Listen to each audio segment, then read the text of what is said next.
بسم اللہ الرحمن الرحیم۔ سورہ نساء کا رکوع نمبر 19 اور 5ویں پارے کا رکوع نمبر 16 چل رہا تھا، اور وَإِن يَتَفَرَّقَا يُغْنِ اللَّهُ كُلًّا مِّن سَعَتِهِ وَكَانَ اللَّهُ وَاسِعًا حَكِيمًا۔ اس آیت تک اس رکوع کی تفسیر مکمل ہو چکی تھی۔ اس کے بعد والی آیتوں کی آج میں انشاءاللہ آپ کے سامنے تفسیر پیش کروں گا اور پھر اس رکوع کا خلاصہ۔ اعوذ باللہ من الشیطان الرجیم، بسم اللہ الرحمن الرحیم۔ وَلِلَّهِ مَا فِي السَّمَاوَاتِ وَمَا فِي الْأَرْضِ، اور اللہ ہی کے لیے ہے جو کچھ آسمانوں میں اور جو کچھ زمین میں ہے۔ وَلَقَدْ وَصَّيْنَا الَّذِينَ أُوتُوا الْكِتَابَ مِن قَبْلِكُمْ وَإِيَّاكُمْ أَنِ اتَّقُوا اللَّهَ، اور ہم نے تم سے پہلے جن کو کتاب دی تھی ان کو بھی وصیت کی، اور تمہیں بھی ہم وصیت کر رہے ہیں کہ اللہ سے ڈرو۔ یعنی یہ جو پیچھے اللہ تعالیٰ نے احکام دیے ہیں، ان احکام میں اللہ پہلے اپنی عظمت بیان کر رہے ہیں کہ اللہ کے لیے ہے جو کچھ آسمانوں میں اور جو کچھ زمینوں میں، یعنی وہ تن تنہا بادشاہ ہے، اس کائنات کا ہر چیز کا مالک ہے۔ تو جو اتنی قدرت اور طاقت رکھتا ہو، جب وہ آپ کو کچھ حکم دے گا تو آپ کی عقل مندی کا تقاضا یہ ہے کہ آپ اس حکم کو فالو کریں۔ اور اللہ نے فرمایا کہ ہم نے تم سے پہلے جن کو کتاب دی، یہود و نصارہ، ان کو بھی وصیت کی تھی۔ وصیت کہا جاتا ہے بہت سخت تاکید والا حکم۔ وصیت کسے کہتے ہیں؟ جب کوئی مرتے ہوئے کسی کو کوئی حکم دے رہا ہوتا ہے تو ظاہر ہے وہ حکم ایسا نہیں ہوتا کہ کم اہمیت کا حامل ہو، بہت ہی اہم اور بڑی تاکید سے حکم دیا جاتا ہے۔ تو اللہ نے بھی وصیت کا لفظ استعمال کیا صرف تشبیہ دینے کے لیے۔ وَلَقَدْ وَصَّيْنَا الَّذِينَ أُوتُوا الْكِتَابَ مِن قَبْلِكُمْ، فرمایا تم سے پہلے بھی ہم نے تورات اور انجیل جو کتابیں نازل کی ان لوگوں کو بھی یہ وصیت کی تھی۔ ظاہر ہے انہوں نے اس وصیت پر بعد والوں نے عمل نہیں کیا، تو تم ایسا نہ کرنا۔ ہم نے تمہیں حکم دیا کہ اللہ سے ڈرو۔ یہاں اللہ سے ڈرنے کا کیا مطلب ہے؟ کہ جو احکام ہم نے تمہیں دیے ہیں، جن کا خلاصہ انشاءاللہ بھی آنے والا ہے آگے، جو پچھلے دروس میں گزر چکے ہیں، ان احکام کو فالو کرو۔ وَإِن تَكْفُرُوا، اور اگر تم فالو نہیں کرو گے، کفر کرو گے، فَإِنَّ لِلَّهِ مَا فِي السَّمَاوَاتِ وَمَا فِي الْأَرْضِ، تو جو کچھ آسمانوں میں اور جو کچھ زمین میں وہ صرف اور صرف اللہ ہی کا ہے۔ وَكَانَ اللَّهُ غَنِيًّا حَمِيدًا، اللہ غنی ہے، بے پرواہ ہے۔ تم اگر اس کے احکام کو فالو نہیں کرو گے تو اسے کوئی نقصان نہیں ہوگا۔ حمیدہ، وہ قابل تعریف ہے۔ یعنی جب ہم کسی کا حکم نہیں مانتے تو ماتحت جب کسی بڑے کا حکم نہیں مانتا نا، تو بڑے کی توہین بھی ہوتی ہے اور وہ قابل تعریف بھی نہیں رہتا۔ لوگ کہتے ہیں تمہارے چھوٹے تو ایسے ہیں۔ تو اللہ نے فرمایا اللہ بے پرواہ بھی ہے، اسے کوئی نقصان بھی نہیں ہوگا، اور حمید قابل تعریف بھی ہے۔ تم اس کی مانو تو بھی وہ قابل تعریف، نہ مانو تو بھی وہ قابل تعریف۔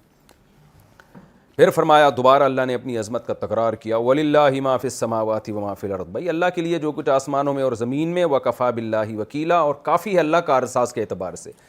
یعنی انسان کو یہ اشکال ہوتا ہے نا کہ میں اگر اللہ کے حکم پہ چلوں گا تو لوگ کیا کہیں گے، میرے تو کام بگڑ جائیں گے، میرے تو رکاوٹیں کھڑی ہو جائیں گی۔ تو اللہ نے فرمایا اللہ وکیل ہونے کے لحاظ سے کافی ہے۔ کیوں؟ اس لیے کہ پہلے بتا دیا جو کچھ آسمانوں میں اور زمین میں سب اللہ کا ہے۔ تو جب کوئی اتنا پاورفل کسی کا وکیل ہو تو اس موکل کو پھر ڈرنے کی کیا ضرورت ہے؟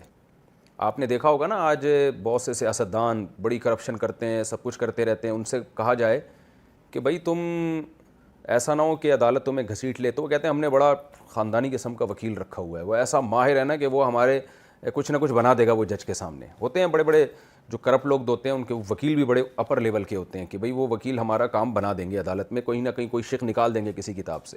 تو وکیل کہتے ہیں کام بنانے والا۔ تو اللہ فرماتے ہیں کہ تم اللہ پہ اعتماد کرو، اللہ پہ توکل کرو، جو شریعت نے تمہیں پیچھے احکام دیے ہیں، خاص طور پر خاندان اور عائلی قوانین سے متعلق، تو ان احکام کو فالو کرو۔ اور اگر ڈر ہو کہ ہمیں نقصان ہو جائے گا، لوگ یہ کر دیں گے، لوگ یوں کر دیں گے، تو وَكَفَى بِاللَّهِ وَكِيلًا، اللہ اگر تمہارا کارساز ہے، کام بنانے والا ہے، تو وہ کافی ہے، تمہیں کسی اور کی ضرورت نہیں ہے۔ یہ توکل اللہ ہم سب میں پیدا کر دے۔ آگے فرمایا إِن يَشَأْ يُذْهِبْكُمْ أَيُّهَا النَّاسُ، عجیب انداز ہے۔ إِن يَشَأْ، اگر اللہ چاہے، يُذْهِبْكُمْ، تم سب کو لے جائے، یعنی دنیا سے ختم کر دے۔ أَيُّهَا النَّاسُ، اے لوگو، تم یہ سمجھ رہے ہو جیسے آج دیکھیں نا جو مذہب مخالف لوگ ہیں وہ کیسی باتیں کر رہے ہوتے ہیں کہ مذہبی لوگوں نے ہمیں برباد کر دیا، مذہبی لوگ ہمیں ترقی میں پیچھے لے کے جا رہے ہیں۔ یہ عائلی قوانین بھی تو مذہب دیتا ہے نا۔ جن کے پاس مذہب نہیں ہے ان کے پاس تو گھریلو قوانین ہے ہی نہیں، طلاق کے احکام ہو گئے، میاں بیوی کے حقوق جو قرآن نے پیچھے باتیں کی ہیں، بیویوں کے درمیان عدل کرنا، یہ سب چیزیں ان کے معاشرے میں ہے ہی نہیں۔ تو وہ مذہب کو ایک رکاوٹ سمجھتے ہیں عیاشی میں۔ تو اللہ فرماتے ہیں مذہب کو فالو کرو، تمہاری کیا اوقات ہے اے لوگو جو اللہ کو نہیں مانتے, جو لبرل لوگ ہیں, نام نہاد لبرل, ایھا الناس اے لوگو, اگر اللہ چاہے نا تم سب کو 2 منٹ میں ختم کر دے, ویاتی بھی آخرین, دوسری قوم کو پیدا کر دے, تمہاری حیثیت کیا ہے؟ یعنی آج جو ایجوکیشن کا ایک لوگوں کے دماغ پہ ایک خمار چڑھا ہوا ہے نا, نشہ چڑھا ہوا ہے, ہم ایجوکیٹڈ ہیں, تعلیم یافتہ ہیں. وہ میں ایک سائنسدان کا ایک مقولہ پڑھ رہا تھا کچھ دن پہلے, اس سائنٹسٹ نے یہ کہا کہ اسلام پہ طنز کیا اس نے کہ اسلام آپ کو 1400 سال پیچھے دھکیل دیتا ہے اور سائنس اور ٹیکنالوجی آپ کو آگے لے کے جا رہی ہے. یعنی مذہب کو اس نے ایک توہین کی کہ یہ آپ کو 1400 سال پرانی باتوں میں دھکیل دے گا, تو آگے بڑھو. تو یہ نہیں پتا کہ مذہب سے بغاوت اصل میں خدا سے بغاوت ہے. تو اللہ فرماتے ہیں اے لوگو تم کتنی ترقی کر لو, اور قرآن میں تو دوسری جگہ پر فرمایا کہ ہم نے ان کو علم اور قوت میں تم سے زیادہ طاقت دی تھی. ما بلغوا معشار ما آتیناہم, تم علم اور طاقت میں ان کے 10ویں حصے کو بھی نہیں پہنچے جو پچھلی امتوں کو ہم نے علم اور قوت دی تھی. لیکن اسی علم پر انہوں نے تکبر کیا, اسی طاقت پہ تکبر کیا, ان کا انجام کیا ہوا. تو یہیں اللہ فرما رہے ہیں کہ اگر اے لوگو اللہ چاہے تمہیں ختم کر دے, دوسری قوموں کو لے آئے, وَكَانَ اللَّهُ عَلَى ذَلِكَ قَدِيرًا, اور اللہ اس پر قدرت رکھنے والا ہے. آج کرونا دیکھ لے نا, کروڑوں لاکھوں کروڑوں لوگوں کو موت کی گھاٹ اتار دیا, کون بچا سکا ان کو؟ ایسی ایسی وبائیں ہیں اور ہر طرح سے اللہ موت دے سکتا ہے. من کان یرید ثواب الدنیا فعند اللہ ثواب الدنیا والآخرہ. فرمائے جو دنیا کا بدلہ چاہتا ہے, جیسے کہ دنیا پرست لوگ تو بس دنیا ہی چاہتے ہیں کہ دنیا کی ترقی ملے, بس دنیا ہی ہمیں چاہیے اور کچھ بھی نہیں چاہیے. تو اللہ فرماتے ہیں فعند اللہ ثواب الدنیا والآخرہ, بھائی اللہ کے پاس تو دنیا بھی ہے آخرت بھی ہے, دونوں چیزیں اللہ کے پاس ہیں. تو صرف دنیا ہی کے پیچھے کیوں لگے ہوئے ہو؟ اس آیت کے 2 مفہوم ہیں. ایک تو یہ کہ صرف دنیا نہیں, آخرت کی بھی فکر کرو.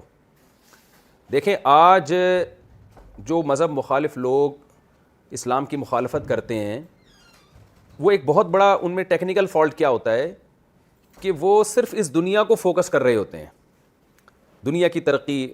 اور وہ کہتے ہیں مثال کے طور پر ایک آدمی نے تیاری کرنی ہے امتحان کے لیے اور نماز کا ٹائم آ جاتا ہے, تو اسلام کیا کہتا ہے, بھائی اس کو چھوڑ کر نماز پڑھو.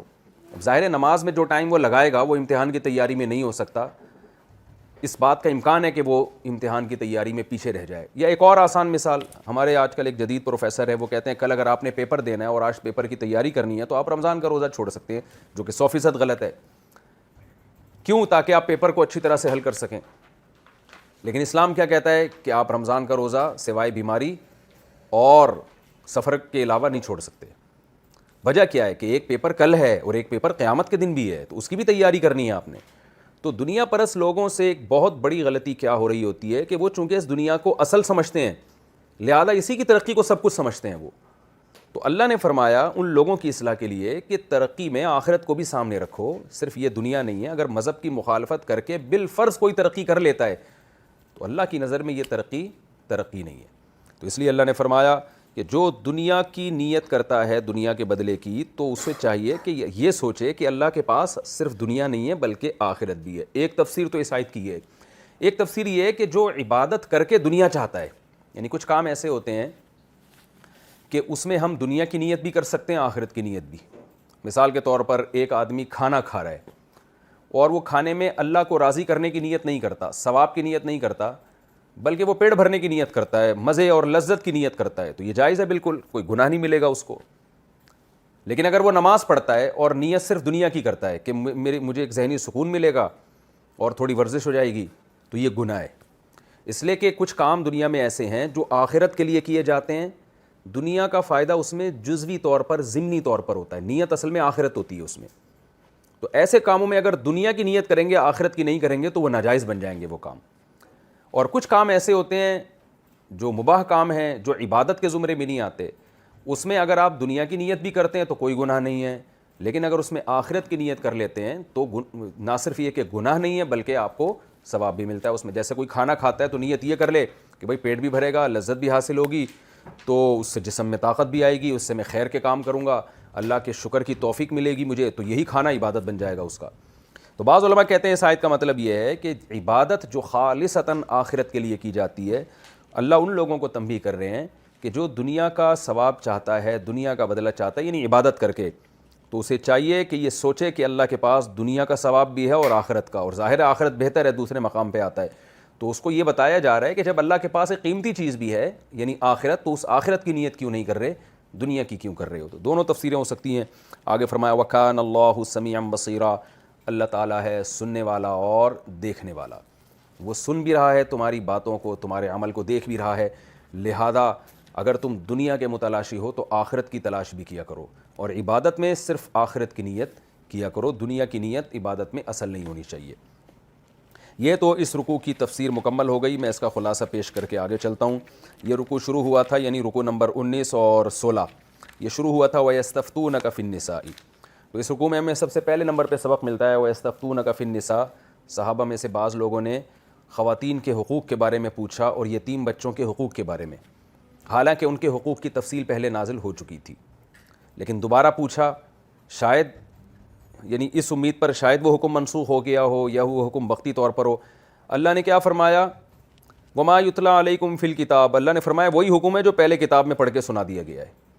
تو اس سے عورتوں اور بچوں کے حقوق کی تاکید اور اہمیت کا اندازہ ہوتا ہے کہ دو طرح سے تاکید ہے، کہ ایک تو یہ کہ یہ حکم ناقابل منسوخ ہے، یہ کبھی منسوخ نہیں ہوگا۔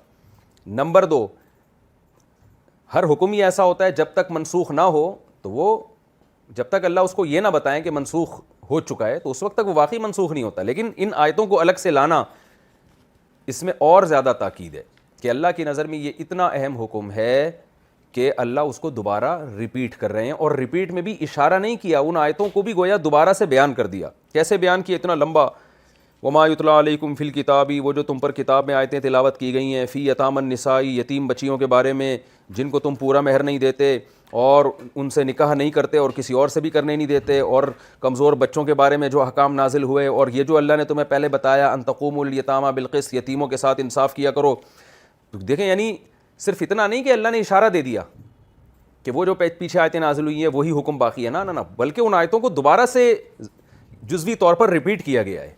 تو یہ قرآن کا انداز اور یہ سارا یہ شان نزول یہ سب بتاتا ہے کہ اسلام میں عورتوں اور بچوں کے حقوق کی بہت زیادہ اہمیت ہے، اور ان پر ظلم کرنا یہ باقی مخلوق پر ظلم کرنے سے زیادہ برا ہے۔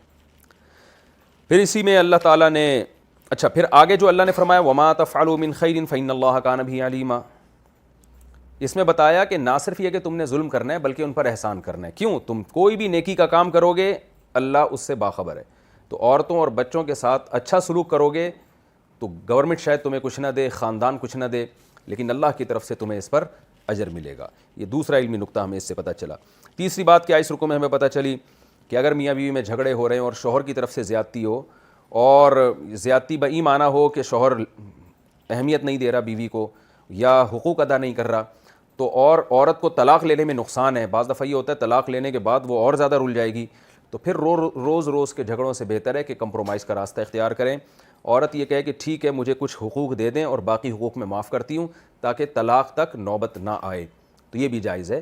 یہ کوئی ترغیبی حکم نہیں ہے، یہ طلاق سے بچنے کے لیے ایک راستہ قرآن بتا رہا ہے، اور اس سے ہمیں اور بھی اصول پتہ چلتے ہیں کہ یہ اصول بہت ساری جگہوں پہ چل سکتا ہے، جس کی میں نے تفسیر کے دوران کچھ مثالیں دی تھیں۔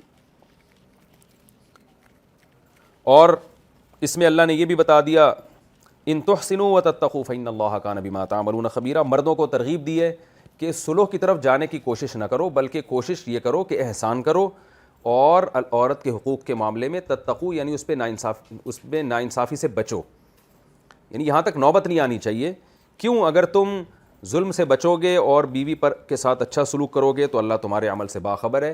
اس میں موٹیویشن دی جا رہی ہے کہ بھئی صلح تک نوبت پہنچنے نہ دو، کوشش کرو، اچھا سلوک کرو، کیونکہ اللہ تمہارے عمل سے باخبر ہے، کل قیامت کے دن تمہیں اس کا اچھا بدلہ عطا کرے گا۔ وَلَن تَسْتَطِيعُوا أَن تَعْدِلُوا بَيْنَ النِّسَاءِ، اس میں اللہ نے بتا دیا جس کی 2-3 بیویاں ہیں تو 100% عدل اس کے لیے ممکن نہیں ہے۔ تو جس عدل کا آپ کو مکلف بنایا جا رہا ہے وہ یہ ہے کہ بیسک اور موٹے موٹے حقوق میں برابری کرو، اتنی زیادہ زیادتی کی نوبت نہ آئے کہ واضح طور پہ پتہ چل رہا ہو کہ یار یہ اس بیوی کے ساتھ معاملہ کچھ اور ہے اور اس کے ساتھ معاملہ کچھ اور ہے، اتنا ڈفرینس نہیں ہونا چاہیے۔ ہاں، منٹوں کا فرق، سیکنڈوں کا فرق، وہاں جانے میں 1 منٹ لیٹ ہو گئے، 10 منٹ ادھر لیٹ ہو گئے، یہ ناممکن ہے اس سے بچنا۔ اسی طرح آپ نے دونوں میں برابری کی تو اب برابری ظاہر ہے یہ تو نہیں ہوتا کہ خربوزے پورے ایک دم، بعض دفعہ یہ ہوتا ہے نا ایک آدمی کی 2 بیویاں ہیں، وہ خربوزے لے کر آیا گھر میں، اب ایک خربوزہ وہاں دینا ایک وہاں دینا، اب ظاہر ہے درمیانہ سب دونوں برابر ہیں، اب وہ ناپ رہا ہے بیٹھ کے کہ 1 کلو خربوزہ ادھر، 1 کلو ترازو میں ادھر، اب ادھر والا 1.25 کلو آ رہا ہے تو ادھر سے کاٹ کے آدھا وہاں رکھ دیا، تو یہ 24 گھنٹے اگر یہ کرتا رہے گا تو پاگل ہو جائے گا وہ. پھر ہو سکتا ہے یہ والا خربوزہ میٹھا ہو، یہ والا تھوڑا سا میٹھا نہ ہو، تو یہ ناممکن ہے اتنی زیادہ برابری کرنا.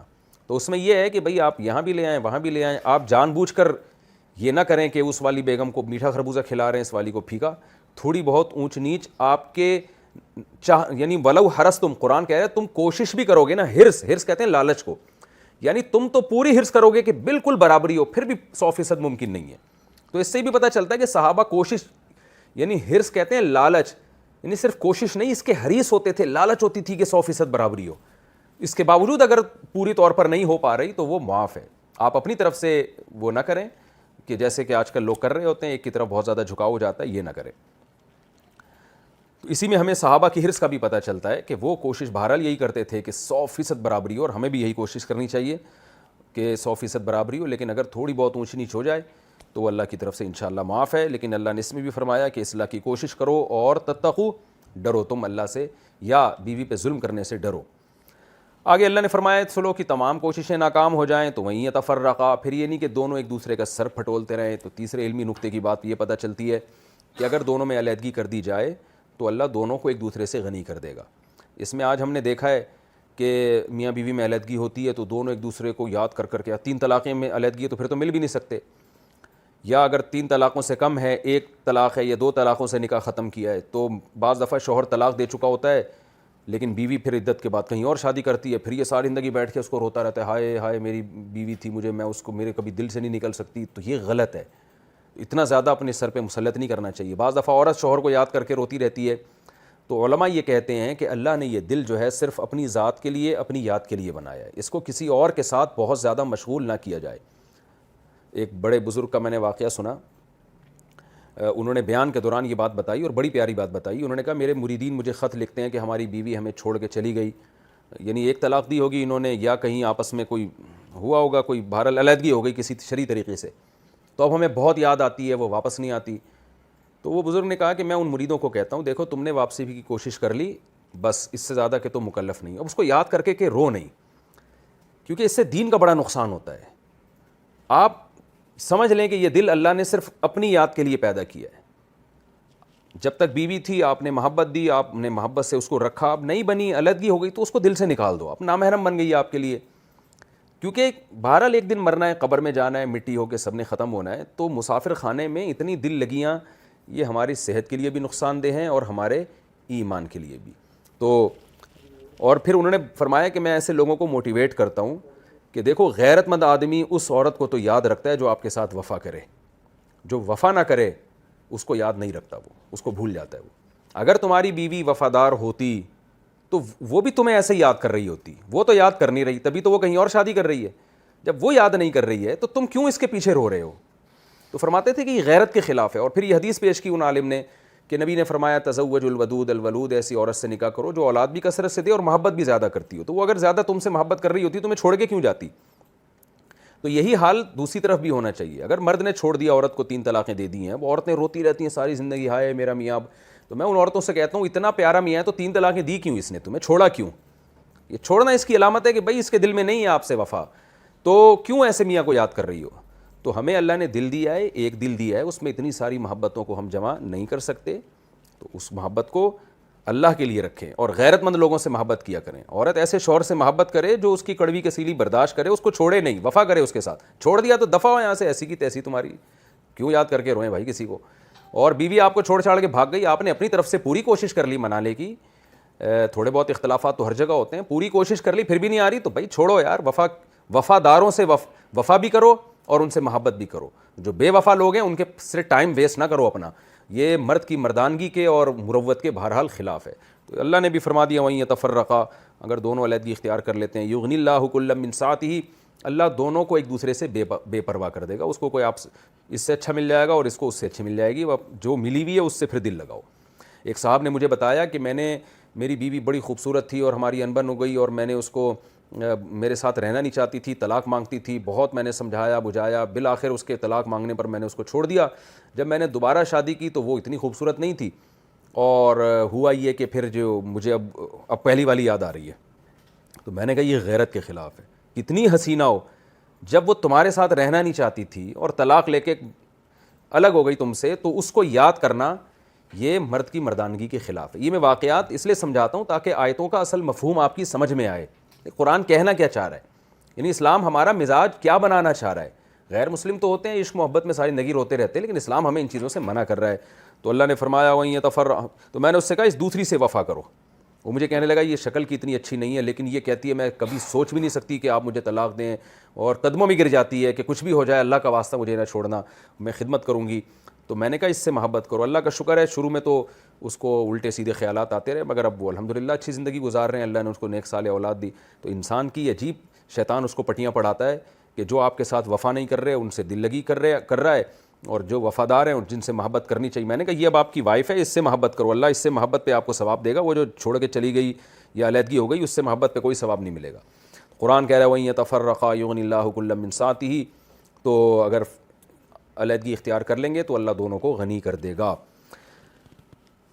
آگے اگلی آیتوں میں اللہ نے اپنی قدرت اور طاقت بیان کی ہے کہ اللہ کے احکام کو فالو کرو، اس لیے کہ اللہ کو نہ تمہاری کوئی ضرورت ہے، تم اگر اس کی نافرمانی کرو گے تو اس کا کوئی نقصان نہیں، تمہارا اپنا ہی نقصان ہے، اور اس کی طاقت سے تم باہر جا بھی نہیں سکتے۔ اور اس طرح بھی موٹیویٹ کیا ہے ہمیں، موٹیویشن کی گئی ہے اس میں، کہ موٹیویشن دی گئی ہے کہ اللہ سے بہتر کارساز کوئی نہیں ہے، اللہ کے حکم کو فالو کرو گے تو اللہ جو تمہارے کام بنائے گا وہ کوئی دوسرا نہیں بنا سکتا۔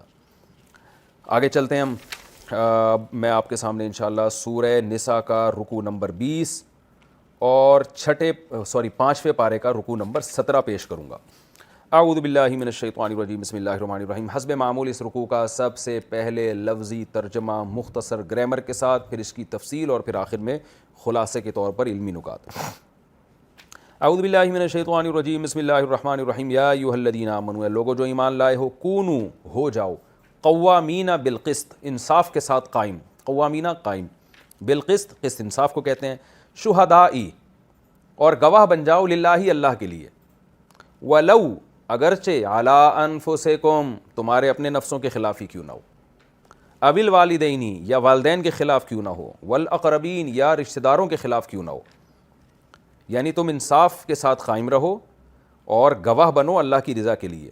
اگرچہ یہ انصاف کے ساتھ انصاف پر قائم رہنے سے یا گواہی دینے سے، گواہ بننے سے تمہاری اپنے مفاد پہ زد پڑ رہی ہو، یا تمہارے والدین کا نقصان ہو رہا ہو، یا تمہارے رشتہ داروں کا نقصان ہو رہا ہو، اس کی پرواہ مت کرو، تم نے انصاف کی بات کرنی ہے۔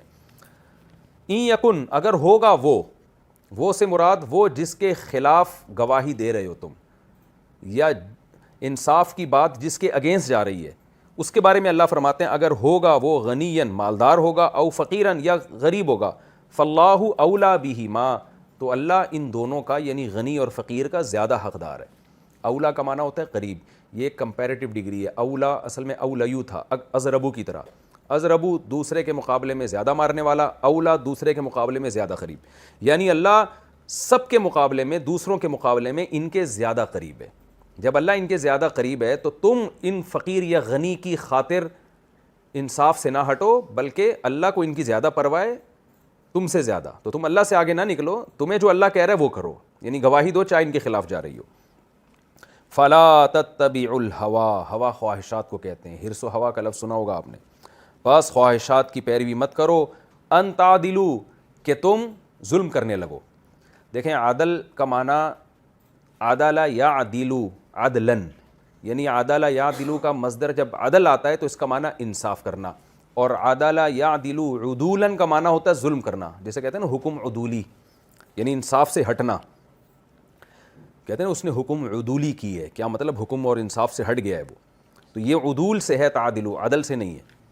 فرماتے ہیں فلا تتبعوا الہوا پس تم خواہشات کے پیچھے مت چلو، ان تعدلوا کہ تم ظلم کرنے لگو، وان تلووا اگر تم غلط بیانی کرو گے، لوا یلوی کا معنی لپیٹنا، یہ لفظ بھی گزر چکا ہے، میں پہلے بھی اس کو ڈیفائن کر چکا ہوں، یعنی لپیٹنے کا کیا مطلب ہوتا ہے، گھمانا، غلط بیانی کرنا۔ اگر تم غلط بیانی کرو گے، انصاف کی بات نہیں کرو گے، غلط باتیں کرو گے، او تعرضوا یا اعراض کرو گے، کیا مطلب گواہی دینے سے اعراض کرو گے، فإن اللہ تو بے شک اللہ تعالیٰ کان بما تعملون خبیرا تمہارے عمل سے باخبر ہے، اس کا گناہ ملے گا کل قیامت کے دن۔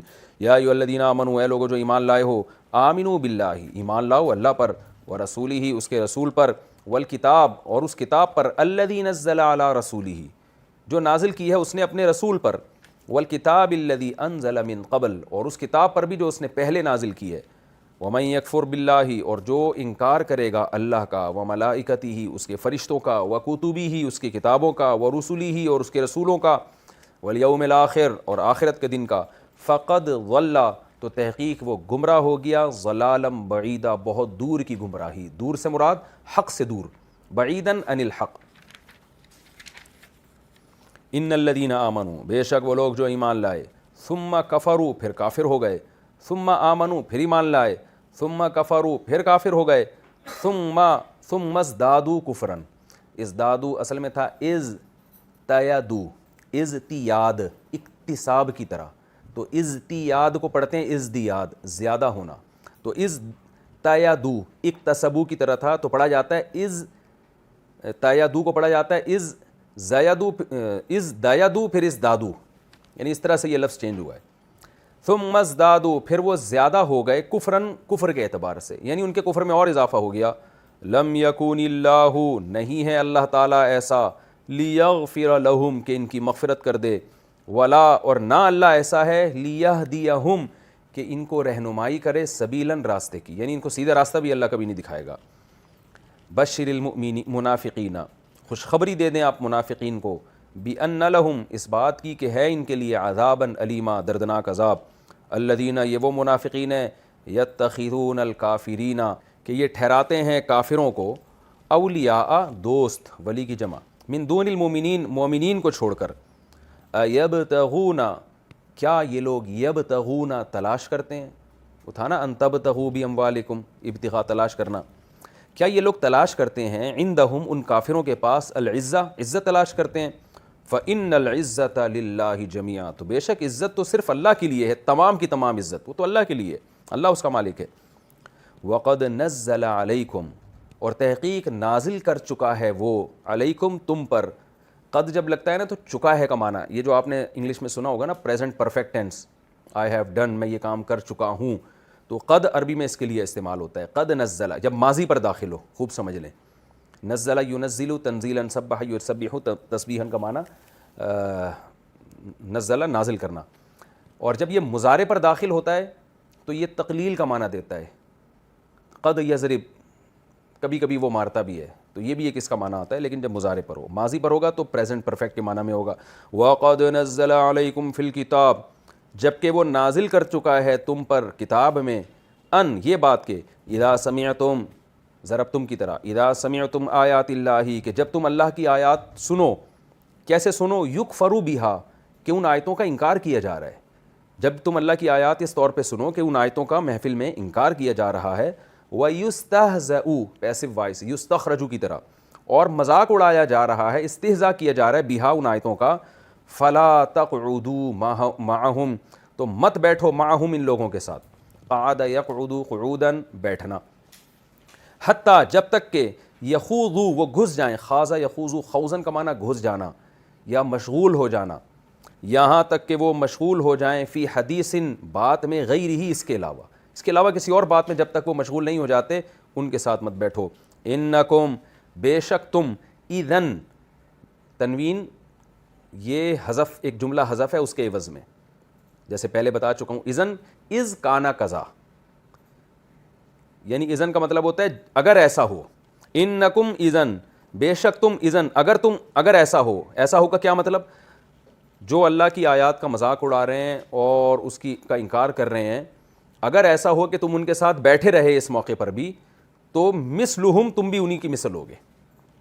اب ترجمہ دوبارہ سمجھیں، انکم بے شک تم بھی ہوگے، اذن اگر ایسا ہوا، مثلہم ان کی طرح، یعنی یہ اگر مذاق اڑا رہے ہیں اور تم وہاں جا کے بیٹھے ہوئے ہو تو اس کا مطلب تم بھی انہی جیسے ہو۔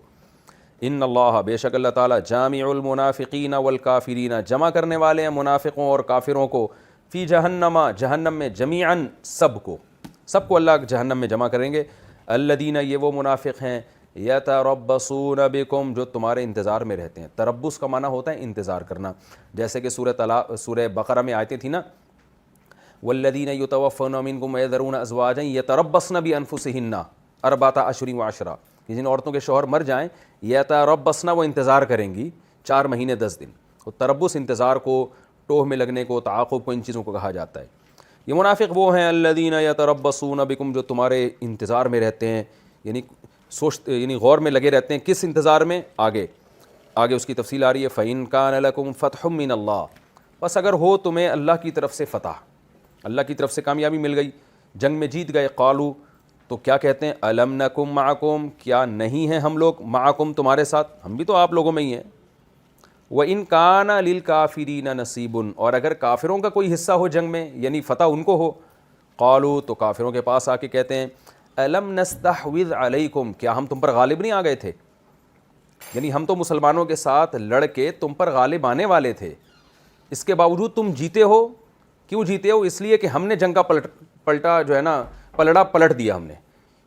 ہم تو غالب تھے، ہماری تو تعداد زیادہ تھی، یا جو لڑنے والے ہمارے ساتھ مسلمان تھے ان کے جذبے بہت تھے، تو ہم گراؤنڈ ریئلٹی کے حساب سے ہم تم پر غالب تھے، پھر بھی ہمیں شکست ہوئی ہے. تو ظاہر ہے یہ ہماری ہی کسی محنت کی وجہ سے ہوئی ہوگی، ورنہ مسلمان تھوڑی ایسی صورت میں شکست کھاتے ہیں. یہ مطلب ہے اس آیت کا. استحوذ علیہم الشیطان، قرآن میں آتا ہے نا، شیطان ان پر غالب آیا ہوا ہے، 28ویں پارے میں آتا ہے. تو استحواذ کا معنی ہوتا ہے غالب آنا. کہتے ہیں الم نستحوذ علیکم، کیا ہم تم پر غالب نہیں آ گئے تھے؟ وَنَمْنَعْكُمْ، منع یمنع، روکنا، اور ہم نے تم کو روک لیا تھا من المؤمنین، مومنین سے، یعنی مومنین کے شر سے. قرآن میں محذوفات بہت ہوتے ہیں. تو ہم نے تمہیں روک لیا تھا مومنین کے شر سے، یعنی غلبے کے باوجود ہونا تو یہ چاہیے تھا مومنین تم پہ فتح حاصل کر لیتے، لیکن جو نہیں ہوئی ہے فتح، تو سوچو ہمارے علاوہ کون ہو سکتا ہے جو فتح میں رکاوٹ بنے. فاللہ یحکم بینکم یوم القیامہ، اللہ فرماتے ہیں اللہ تمہارے درمیان قیامت کے دن فیصلہ کرے گا. وَلَن يَجْعَلَ اللَّهُ لِلْكَافِرِينَ عَلَى الْمُؤْمِنِينَ سَبِيلًا، اور ہرگز نہیں بنایا کافروں کے لیے اللہ نے مومنین پر کوئی راستہ، ہرگز نہیں رکھے گا. لن یجعل، ہرگز ایسا نہیں کرے گا اللہ. کیسا نہیں کرے گا؟ کہ کافروں کے لیے مومنین پر کوئی سبیل چھوڑے، راستہ چھوڑے، یعنی قیامت کے دن. یعنی قیامت کے دن اللہ، دیکھیں دنیا میں تو ایسا ہوتا ہے نا، ڈیبیٹ کر کے آپ حجت میں غالب آ جاتے ہیں، غلط دلائل دے کے بھی، اور حق اور باطل کو خلط ملط کر دیتے ہیں. لیکن اللہ فرماتے ہیں یہ جو منافقین دلائل دے رہے ہیں اور کافروں کا ساتھ دے رہے ہیں، تو اللہ نے یعنی ہرگز ایسا نہیں کرے گا کہ کافروں کے لیے مومنین پر کوئی راستہ چھوڑ دے. فیوچر میں ایسا نہیں ہونے والا، یعنی کوئی راستہ ہوگا ہی نہیں ملامت کرنے کا. 2 اور 2 کی طرح دودھ کا دودھ اور پانی کا پانی کر دے گا اللہ قیامت کے دن سے. یہ تو اس کا لفظی ترجمہ ہوا. اصل میں ترجمے کے دوران کچھ تفسیر اس لیے بتاتا ہوں تھوڑی بہت، کہ وہ ترجمہ ورنہ اس کے بغیر سمجھ میں نہیں آتا. تو یہ اس رکوع کا ہو گیا لفظی ترجمہ. اور اب ہم انشاءاللہ اس کی تفسیر کی طرف جاتے ہیں. سورہ نساء کا رکوع نمبر 20 اور 5ویں پارے کا رکوع نمبر 17. یا ایھا الذین آمنوا، اے لوگو جو ایمان لائے ہو، کونوا قوامین بالقسط شہداء للہ. کیونکہ گھریلو مسائل چل رہے تھے، جہاد کی آیتیں بھی آئیں، منافقین کا تذکرہ بھی آیا، سب کی آپس میں کیا مناسبت تھی میں بتا چکا ہوں. تو چاہے گھریلو احکام ہو یا جہاد کا حکم ہو، ان تمام چیزوں کا بنیادی مقصد ایک صالح معاشرہ قائم کرنا ہے. تو صالح معاشرے میں اور ایک دوسرے کے حقوق ادا کرنے میں یہ بات بہت دخل رکھتی ہے کہ آپ جب بھی زبان سے بات کریں تو انصاف کی بات کریں، حق بات کریں آپ، اور اقربا پروری کی وجہ سے، ذاتی مفاد کی وجہ سے آپ ظالم کا ساتھ نہ دیں. اور گواہی دینے کی نوبت آئے تو آپ اللہ کے لیے صحیح گواہی دیں. تو یہ یعنی احکام سے متعلق اللہ نے قرآن میں یہ آیتیں بیان کی ہیں. یا ایھا الذین آمنوا، اے لوگو جو ایمان لائے ہو، کونوا قوامین بالقسط، انصاف کے ساتھ کھڑے ہو جاؤ. یعنی بات ہمیشہ انصاف کی کیا کرو، ساتھ ہمیشہ انصاف کا دیا کرو. شہداء للہ، اس کا عطف ہے قوامینہ پر، یعنی ہو جاؤ قائم انصاف کے ساتھ، اور ہو جاؤ گواہ، یعنی بن جاؤ گواہ اللہ کے لیے. یعنی اللہ کے لیے جب گواہی دینے کی نوبت آئے، بعض دفعہ یہ ہوتا ہے کہ مظلوم جو ہے وہ عدالت میں یا خاندان میں ظالم کا ظلم ثابت کرنے کے لیے اس کو گواہ طلب کرنے پڑتے ہیں، اور ایسے موقع پہ گواہ یہ کہہ دیں کہ جی ہمارا ذاتی مسئلہ نہیں ہے، ہم نہیں آ رہے کسی کے معاملات میں، ہم نہیں پڑھتے. تو یہ معاشرے میں انصاف نہیں ہوگا پھر. تو جس نے کوئی ایسا ظلم ہوتا ہوا دیکھا ہے، اگر عدالت اسے گواہی کے لیے بلاتی ہے، یا خاندان میں کوئی جرگہ ہو رہا ہے اور اسے بلایا جاتا ہے، تو اس کی ذمہ داری ہے کہ وہ اللہ کو خوش کرنے کے لیے وہاں گواہی دے. کیونکہ گواہی پر پیسے نہیں لیے جاتے، اس سے تو پھر ایک مظنہ تہمت ہے نا کہ یار پیسے لے کے گواہی دے رہا، ہو سکتا ہے یہ جھوٹی گواہی دے رہا ہو. تو یہ سب اللہ کے لیے ہوتا ہے. تو اس لیے اللہ نے فرمایا کہ گواہی بھی دیا کرو اور انصاف کا ساتھ دیا کرو. وَلَوْ عَلَىٰ أَنفُسِكُمْ، اگرچہ یہ تمہارے خلاف ہی کیوں نہ ہو. اس میں آپ کے اپنے مفاد پہ، یعنی آپ خود غلط ہوتے ہیں بعض دفعہ. اوil والدینی، یا تمہارے والدین کے خلاف کیوں نہ جا رہا ہو. یہ کتنی اہم ترین آیت ہے کہ انسان پر والدین سے زیادہ کسی کا حق نہیں ہے، لیکن اللہ نے فرمایا کہ اگر تم انصاف پر مبنی گواہی دے رہے ہو، وہ تمہارے باپ اور ماں کے خلاف، دادا دادی نانا نانی ان کے خلاف بھی جا رہی ہوگی تو تمہیں وہ دینی پڑے گی. گھریلو مسائل میں اس کا بڑا مسئلہ ہوتا ہے کہ اسی سے ہمیں یہ پتہ چلتا ہے کہ ماں باپ کے کہنے پر بیوی پر ظلم کرنا بھی جائز نہیں ہے. بعض دفعہ غلطی والدین کی ہوتی ہے، اور انسان اس لیے والدین کو غلط نہیں کہہ سکتا کہ بھئی غیرت کا مسئلہ بنا لیتا ہے اس کو، حالانکہ غلطی اس کے والدین کی. ہاں، عزت احترام ان کا ملحوظ رکھنا اپنی جگہ ہے، لیکن آپ اپنے والدین کے کہنے پر کسی ظالم کا ساتھ نہیں دے سکتے. اور کہیں بھی جرگہ بیٹھتا ہے، کہیں بھی حکم بیٹھتا ہے، ثالث بیٹھتا ہے، لوگ آپ سے بات طلب کرتے ہیں، تو اس میں صحیح بات آپ پر بتانا لازم ہے کہ غلطی کس کی ہے. فرمایا اگرچہ تمہارے والدین کے خلاف کیوں نہ ہو، والاقربین، اور رشتہ داروں کے خلاف کیوں نہ ہو. کوئی بھی قریب ترین رشتہ دار، کیونکہ انسان اقربا پروری کا شکار ہو جاتا ہے. آگے اللہ فرماتے ہیں کہ ان یکن غنیا او فقیرا، تم جس کے خلاف گواہی دے رہے ہو اگر غنی یا فقیر ہو. ہوتا ہی ہے کہ انسان بعض دفعہ اس بیس پر بھی انصاف کی بات نہیں کرتا کہ کسی غنی کا خیال کر لیتا ہے کہ مالدار لوگوں کی معاشرے میں ایک عزت ہوتی ہے کہ اگر میں نے انصاف کی بات کی تو اس کی عزت کم ہو جائے گی، اور یعنی مروت کا شکار ہو جاتا ہے انسان، شرم کا شکار ہو جاتا ہے کہ یار ایک عزت. غنی یہ اصل میں لیبل ہے کہ عزت دار آدمی سے، یعنی قرآن نے عزت دار آدمی کو غنی سے تعبیر کیا ہے، کیونکہ اکثر عزت دولت مندوں کی عام طور پہ زیادہ ہوتی ہے، جن کو لوگوں کی اور معاشرے کی ضرورت نہیں ہوتی وہ غنی ہوتے ہیں. تو انسان ان کے خلاف گواہی دینے سے کیوں کتراتا ہے؟ اس لیے کہ معاشرے میں ان کا ایک مقام ہے، آدمی کو شرم آ رہی ہوتی ہے. ایک بات خوب سمجھ لیں، اگر انسان اس بیس پہ گواہی نہ دے کہ میں نے اگر حق کی گواہی دی تو مجھ پہ ظلم کیا جائے گا، تو اس بیس پہ گواہی سے اجتناب یہ جائز ہے. ایسے موقع پہ گواہی دینا یہ ثواب کی بات تو ہے، لیکن اگر کوئی گواہی نہیں دیتا تو گناہ نہیں ملے گا، اس لیے کہ اس کو یہ خطرہ ہے کہ جیسے بڑے بڑے قاتل ہوتے ہیں نا، عدالت ان کو بلاتی ہے کہ ان قاتلوں کے خلاف گواہی دو. اب لوگوں کو پتہ ہوتا ہے ہم نے اس دہشت گرد کے خلاف گواہی دی تو کل تو ہمیں مار کے پھینک دے گا یہ. تو ایسے موقع پہ فقہا نے لکھا ہے کہ بھئی ہم گواہی کو اس لیے نہیں چھپا رہے تاکہ معاشرے میں ظلم ہو، بلکہ اس لیے چھپا رہے ہیں کہ ہم پہ ظلم نہ ہو جائے. تو یہاں پوری امت کا اجماع ہے کہ ایسے موقع پہ گواہی چھپا دینا یہ جائز ہے. اس میں گناہگار حکومت ہوگی کہ اس نے ایسا ماحول کیوں بنایا ہے کہ گواہوں کی عزت محفوظ نہیں، ان کی جان اور مال محفوظ نہیں. لیکن ایسے موقع پہ وہ ہمت کر کے گواہی دے دیتا ہے تو بہرحال ثواب بہت ملے گا. تو یہاں اس آیت کا یہ مطلب نہیں ہے کہ غنی کے ڈر سے آپ گواہی چھپا لیں کہ غنی آپ کو بعد میں جان سے نہ مار دے یا نقصان نہ پہنچائے، تو وہ تو انسان پھر اپنے آپ کو پہلے دفاع کرتا ہے. یہاں غنی سے مراد ہے کسی کی وجاہت ہے، عزت ہے، اور آدمی شرم اور مروت کا شکار ہو جاتا ہے کہ یار اتنے عزت دار آدمی کو میں کیسے ذلیل کروں. تو اللہ نے فرمایا اگر وہ غنی ہے یا فقیر پہ ترس کھا کے اس کے خلاف گواہی نہیں دیتا، یار یہ بیچارہ پہلے ہی اتنا کمزور ہے، غریب ہے، میں نے گواہی دی اس کے خلاف، اس کو تو سزا ہو جائے گی اور قسمہ پرسی میں مبتلا ہو جائے گا. اللہ فرماتے ہیں ان چیزوں کی رعایت نہ کرو. تم ان پہ ترس کھا رہے ہو نا، مالدار کی عزت پہ اور فقیر کی فقر پہ، تو اللہ ان کا زیادہ حقدار ہے. اللہ یعنی تم اللہ سے گویا آگے بڑھ رہے ہو. جیسے ایک آدمی کہنا میرے اس بیٹے کو سزا دو، آپ کہہ رہے ہو یار یہ تو میں کیسے دوں، تو باپ کیا کہے گا میرا بیٹا ہے، میں جب تجھے کہہ رہا ہوں تو تو میرے بیٹے سے زیادہ اس کا خیر خواہ ہے. تو اللہ فرماتے ہیں یہ اللہ کی مخلوق ہیں، اللہ کو ان کی زیادہ پرواہ ہے، تم اللہ سے آگے نہ نکلو. تمہیں گواہی دینی ہے صحیح اور انصاف کا تم نے ساتھ دینا ہے. وقت ہمارا پورا ہو چکا ہے، انشاءاللہ اگلے ایپیسوڈ میں اس سے اگلی آیت فلا تتبعوا الہوی وہ آپ کے سامنے پیش کروں گا.